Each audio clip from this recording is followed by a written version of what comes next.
প্রিয় বন্ধুরা আসসালামু আলাইকুম। এই ভিডিওতে আমি 1 থেকে 100 পর্যন্ত মৌলিক সংখ্যা কতটি এবং এগুলো কিভাবে খুব সহজে মুখস্থ করতে হয় এই বিষয়টি নিয়ে আলোচনা করব। ছোটবেলায় আমরা কিন্তু নামতা মুখস্থ করেছিলাম, যার ফলে আমরা অঙ্ক করতে গিয়ে কিন্তু খুব সহজেই হিসাবগুলো করতে পারি।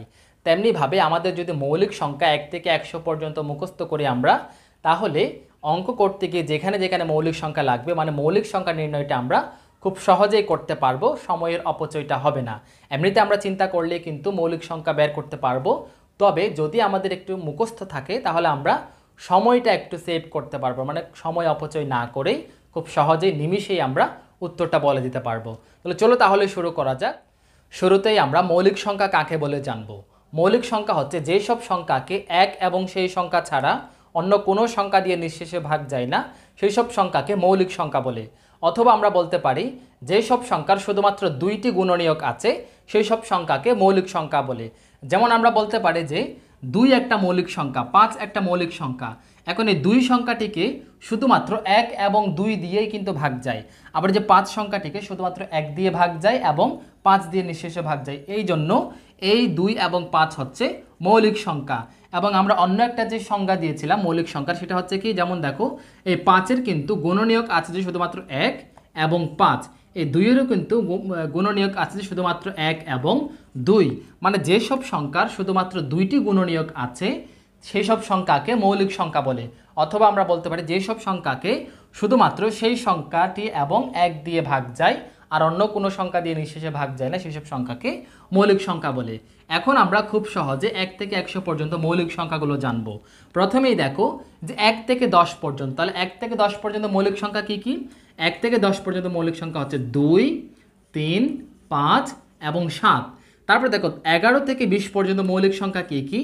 11 একটা মৌলিক সংখ্যা, 13, তারপর হচ্ছে 17 এবং 19। ঠিক আছে, 11 থেকে 20 পর্যন্ত হচ্ছে এই চারটি। এবং দেখো 21 থেকে 30 পর্যন্ত মৌলিক সংখ্যা এখন আমরা জানবো যে 23 এবং 29। ঠিক আছে, এই যে 23, 29 এই দুটো হচ্ছে 21 থেকে 30 পর্যন্ত। তারপর 31 থেকে 40 পর্যন্ত মৌলিক সংখ্যা হচ্ছে যে 31, 37। ঠিক আছে, এই দুইটা হচ্ছে 31 থেকে 40 পর্যন্ত। 41 থেকে 50 পর্যন্ত হচ্ছে যে আমাদের 41 আছে, 43 আছে এবং আরও একটা আছে সেটা হচ্ছে 47। এই তিনটা হচ্ছে 41 থেকে 50 পর্যন্ত। 51 থেকে 60 পর্যন্ত মৌলিক সংখ্যা হচ্ছে যে আমাদের জাস্ট 53 এবং 59। তারপর 61 থেকে 70 পর্যন্ত মৌলিক সংখ্যা হচ্ছে যে 61 এবং 67। তারপরে দেখো 71 থেকে 80 পর্যন্ত আমাদের মৌলিক সংখ্যা হচ্ছে যে 71, 73 এবং আরও একটা আছে সেটা হচ্ছে 79। তারপর 81 থেকে 90 পর্যন্ত মৌলিক সংখ্যা হচ্ছে যে আমাদের 83 এবং 89। তারপর এই যে দেখো 91 থেকে 100 পর্যন্ত মৌলিক সংখ্যা হচ্ছে শুধুমাত্র একটি, সেটা হচ্ছে যে 97। তাহলে এইগুলো আমরা কিন্তু একটু সহজেই আমরা মুখস্থ করে নেব। এগুলো যদি আমরা এভাবে 1 থেকে 10 পর্যন্ত এগুলো যদি আমরা বেশ কয়েকবার নিজে নিজে মুখস্থ করার পর নিজে নিজে লিখে প্র্যাকটিস করি, তাহলে খুব সহজেই কিন্তু মুখস্থ হয়ে যাবে। তাহলে যে 1 থেকে 100 পর্যন্ত মৌলিক সংখ্যাগুলো আমরা এখানে লিপিবদ্ধ করলাম। এখন আমাদেরকে আরও একটু বিস্তারিত জানতে হবে, যে বিষয়গুলো আমাদের জানার ইম্পর্টেন্ট। যেমন দেখো 1 থেকে 10 পর্যন্ত আমরা 4টা মৌলিক সংখ্যা পেয়েছি। তাহলে 1 থেকে 10 পর্যন্ত মৌলিক সংখ্যা কয়টি যদি জিজ্ঞেস করি তাহলে আমরা কি বলতে পারি? এখানে হচ্ছে কতটি? 4টি। তারপর এই যে 11 থেকে 20 পর্যন্ত মৌলিক সংখ্যা কিন্তু আমরা এখানেও কিন্তু পেয়েছি যে 4টি। তারপর দেখো 21 থেকে 30 পর্যন্ত আমরা মৌলিক সংখ্যা পেয়েছি যে শুধুমাত্র 2টি। তারপর এই যে 31 থেকে 40 পর্যন্ত আমরা মৌলিক সংখ্যা পেয়েছি, তাও 2টি। তারপর 41 থেকে 50 পর্যন্ত আমরা মৌলিক সংখ্যা পেয়েছি যে 3টি, তাই না? তারপরে 51 থেকে 60 পর্যন্ত এখানে পেয়েছি আমরা 2টি। ঠিক আছে, তারপর 61 থেকে 70 পর্যন্ত এখানেও আমরা পেয়েছি যে 2টি। তারপর এই যে 71 থেকে 80 পর্যন্ত এখানে আমরা পেয়েছি 3টি। এভাবেই আমরা কিন্তু একটু ডিটেলসে পড়ার চেষ্টা করব। তারপর দেখো 81 থেকে 90 পর্যন্ত মৌলিক সংখ্যা আমরা পেয়েছি কতটি? 2টি।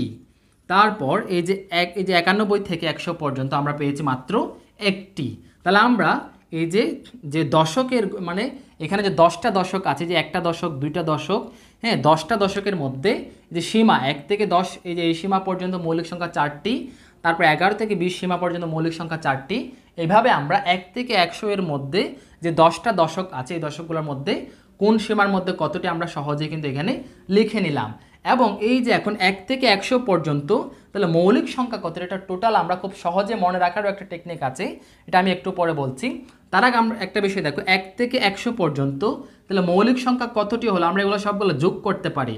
যোগ করলে আমরা এখানে অবশ্যই পাবো যে কত, 25। এখানে আমরা পাবো যে 25টি। তার মানে কি বলা যায়, তার মানে বলা যায় যে 1 থেকে 100 পর্যন্ত মৌলিক সংখ্যা 25টি। এই 25টি মৌলিক সংখ্যা অবশ্যই আমাদের একটু মুখস্থ রাখতে হবে, তাহলে কিন্তু আমরা চিন্তা না করে, আমরা কিন্তু চিন্তা করলেই কিন্তু চিন্তা করে করে এখানে মৌলিক সংখ্যা বের করতে পারি, তবে চিন্তা করে বের করতে গেলে কিন্তু আমাদের সময় নষ্ট হবে। তাই আমরা যদি খুব সহজে 1 থেকে 100 পর্যন্ত মৌলিক সংখ্যা আমাদের মুখস্থ থাকে, যেভাবে আমরা নামতা মুখস্থ করেছিলাম, তাহলে আমরা খুব সহজে কিন্তু অঙ্কে করতে পারবো, অঙ্ক করতে সাহায্য করবে আমাদের এই এগুলো যদি মুখস্থ থাকে। এবার আরও বিষয় জানার আছে, সেটা হচ্ছে 1 থেকে 100 পর্যন্ত মৌলিক সংখ্যা মনে রাখার সহজ টেকনিক কি। সহজ টেকনিক হচ্ছে একটা, আমরা এই যে এগুলা নিয়ে একটা আমরা সহজ টেকনিক বের করতে পারি, সেটা হচ্ছে যে একটা মোবাইল নাম্বার মনে রাখার মতো করে আমরা লিখতে পারি, যে এই কালে দিয়ে লিখি যে 44, তারপর হচ্ছে 22, তারপর হচ্ছে যে 44, 22, 32, 23, 21। এই যে আমরা লিখলাম, এটাই হচ্ছে আমাদের সহজে মনে রাখার টেকনিক। তাহলে এই বিষয়টা কি একটু ব্যাখ্যা করি, যে দেখো আমরা এখানে 1 থেকে 10 পর্যন্ত এখানে আমরা মৌলিক সংখ্যা পেয়েছিলাম 4টি। তাহলে এখানে যে প্রথম সংখ্যাটা, এই যে 44-এর যে 4, এই 4টা দ্বারা বোঝাচ্ছে 1 থেকে 10, দ্বিতীয় 4টা দ্বারা বোঝাচ্ছে যে 11 থেকে 20, তৃতীয় 2 এটা দ্বারা বোঝাচ্ছে যে এই যে এখানে যে 21 থেকে 30, এভাবে 31 থেকে 40, এগুলো কিন্তু পর কিন্তু এটা দ্বারা বোঝায়। যেটা আমরা মুখস্থ করবো, এখানে দুইটা সংখ্যা দিয়ে মুখস্থ করলে আমার মতে ইজি। তোমরা দুইটা মুখস্থ করতে পারো, যে 44, 22, 32, 23, 21। এবং এটা কিন্তু আমরা আর একটু ডিটেলসে দেখতে পারি, সেটা হচ্ছে কি দেখো, এই 44 প্রথমে আমরা 44 লিখবো, এই 44কে যদি আমরা অর্ধেক করি তাহলে আমরা পাবো যে 22। তাহলে 44, 22 এই দুটো আমাদের এইভাবে মুখস্থ হয়ে গেল, মানে 44 প্রথমে লিখবো, এটার অর্ধেক করলে আমরা 22 পাবো। তারপরে দেখো 32, আমরা যে 32 লিখবো, হ্যাঁ 32 লেখার পর 32কে একটু উল্টিয়ে দিব, মানে 32কে বিপরীত করে নিব। বিপরীত করলে মানে দুইটাকে এই যে প্রথমে নিয়ে আসবো, তিনটাকে পরে নিয়ে যাবো, তাহলে 32, 23, 32কে বিপরীত করে দিলে 23 পাবো। তারপর আমরা যে 21, তাহলে আমাদের মনে রাখতে হবে জাস্ট 44, 32, 21। তাহলে কীভাবে বাকিগুলো আমরা ইজিলি পারবো, যে প্রথমত 44 লিখবো, তারপর 44টাকে একটু অর্ধেক করে দিয়ে 22 লিখবো, তারপর আমরা এই যে 32 লিখবো, 32-এর পরে 23 লিখবো, মানে 32কে বিপরীত করে দিয়ে, তারপর মানে সংখ্যাগুলো বিপরীত করে আর কি, তারপর হচ্ছে যে স্থান পরিবর্তন করে, তারপর এখানে সর্বশেষ 21। তাহলে যে 44, 22, 32, 23, 21, এটাই হচ্ছে আমাদের 1 থেকে 100 পর্যন্ত মৌলিক সংখ্যাগুলো সহজে মনে রাখার টেকনিক বা সহজ পদ্ধতি।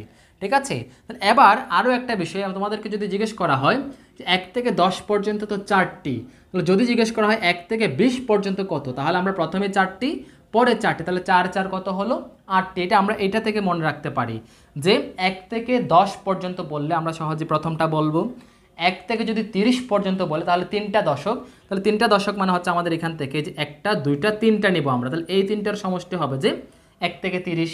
তারপর যদি বলা হয় যে 1 থেকে 40, তাহলে আমরা 4টা নেব, যদি 1 থেকে 50 বলে তাহলে আমরা 5টা নেব, বা যদি বলে মনে করো যে 11 থেকে, তাহলে 11 থেকে বলে আমরা প্রথমটা বাদ দিয়ে দিব, প্রথম দশকটা বাদ দিয়ে এই যে 4 থেকে, দ্বিতীয় 4 থেকে আমরা নেব যে 11 থেকে 50, তাহলে আমরা এই যে দ্বিতীয় এইটা থেকে আমরা 5 পর্যন্ত নিব। এইভাবেই কিন্তু আমরা এই যে মনে রাখার টেকনিকটা, এটা যদি আমাদের জানা থাকে যে 44, 22, 32, 23, 21, এটা যদি আমাদের জানা থাকে তাহলে আমরা খুব সহজেই কোন সীমা থেকে কোন সীমা পর্যন্ত, মানে সীমা ধরে দেওয়া থাকলে যে 50 থেকে 80 পর্যন্ত কত, আমরা ইজিলি কিন্তু এটা থেকে বের করতে পারবো।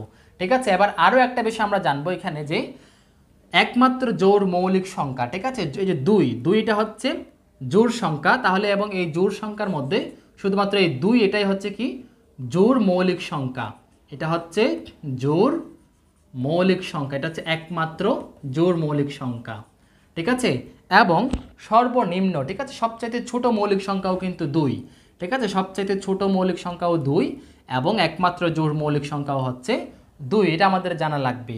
আরেকটা বিষয় তোমরা একটু মনে রাখবে যে 1 থেকে 100 পর্যন্ত আমরা এখানে যত মৌলিক সংখ্যা পেয়েছি, যে 2, 3, 5, 7, এইভাবে আমরা যেখানে একেবারে 97 পর্যন্ত, 1 থেকে 100 পর্যন্ত 25টি মৌলিক সংখ্যা, এই 25টি মৌলিক সংখ্যার যোগফল, এটাও কিন্তু অনেক সময় পরীক্ষায় আসে, যে 1 থেকে 100 পর্যন্ত যে 25টি মৌলিক সংখ্যা আছে এই 25টি মৌলিক সংখ্যার যোগফল বা সমষ্টি হচ্ছে কত 1060। এটা আমরা কোথায় যে একপাশে লিখে দিতে পারি যে 1060 এটা হচ্ছে কত 1 থেকে 100 পর্যন্ত আমরা 25টি যে মৌলিক সংখ্যা পাবো, যেমন এই যে 2 যোগ 3 যোগ 5 যোগ 7, এভাবে আমরা সবগুলো যোগ করলে এই যে 25টি সংখ্যার যোগফল আসবে, সমষ্টি আসবে যে 1060। তাহলে এই হচ্ছে বিষয়, এগুলো একটু আমরা একটু কষ্ট করে একটু মুখস্থ করে নেব, তাহলে কিন্তু আমাদের অঙ্ক করতে কোনো প্রকার সময় নষ্ট না করে কিন্তু ইজিলি করতে পারবো। তাহলে এই ছিল এই পর্বের আলোচনা। তাহলে ভালো থেকো, সুস্থ থেকো, দেখা হবে পরবর্তী কোনো পর্বে। আল্লাহ হাফেজ।